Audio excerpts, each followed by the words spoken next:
नमस्कार विद्यार्थियों, कक्षा 9 विषय सामाजिक विज्ञान पाठ 10 सरकार के अंग। तो यहाँ पे इस पाठ में जो है विद्यार्थियों हमें सरकार के अंग के विषय में बताया गया है कि सरकार के कितने अंग हैं, कौन कौन से हैं और वे किस तरह से कार्य करते हैं। तो इसके विषय में हम इस पाठ में जानकारी प्राप्त करेंगे।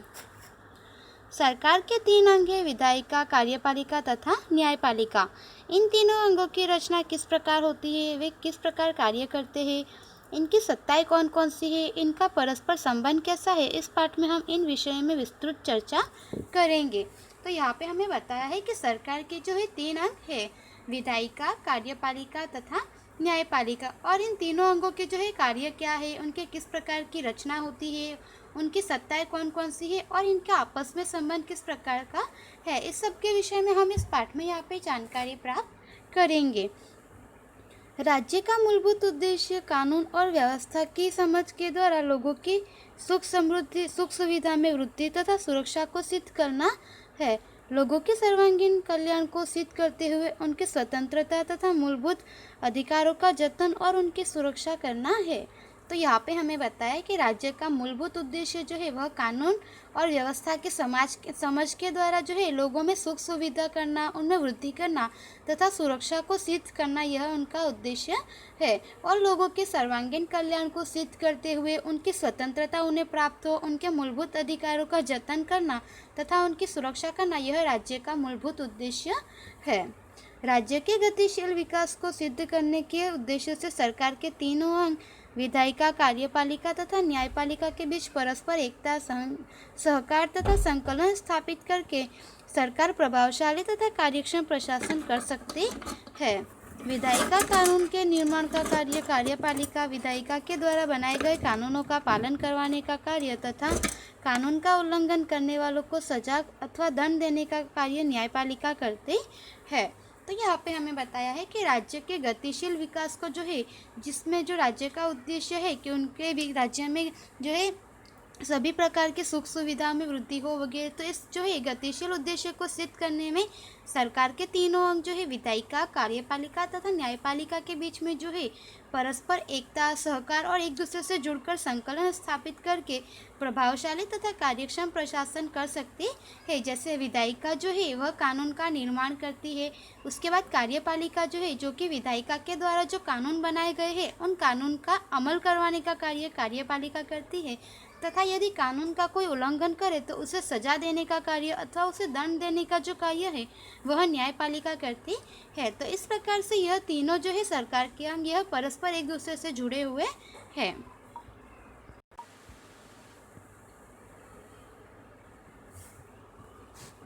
भारतीय संविधान में विधायिका अर्थात संघ केंद्र स्तर पर संसद तथा राज्यों में विधानसभा और विधान परिषद, कार्यपालिका अर्थात संघ केंद्र में राष्ट्रपति, प्रधानमंत्री और उसका मंत्रिमंडल, कार्यपालिका का कार्यालय एवं प्रशासनिक तंत्र तथा राज्य सरकार पर राज्यपाल, मुख्यमंत्री तथा उसका मंत्रिमंडल, उसका कार्यालय तथा प्रशासनिक तंत्र जो एक दूसरे के साथ घनिष्ठता से जुड़े हुए हैं। जबकि न्यायपालिका में सबसे ऊपर सर्वोच्च न्यायालय तथा राज्यों में उच्च न्यायालय और उसके अधीन जिला न्यायालय, अधीनस्थ न्यायालय तथा अन्य विशेष न्यायालयों का समावेश होता है। इस प्रकार न्यायपालिका विधायिका तथा कार्यपालिका से बिल्कुल अलग, स्वतंत्र, निष्पक्ष तथा सुग्रथित एक सूत्री अंग है।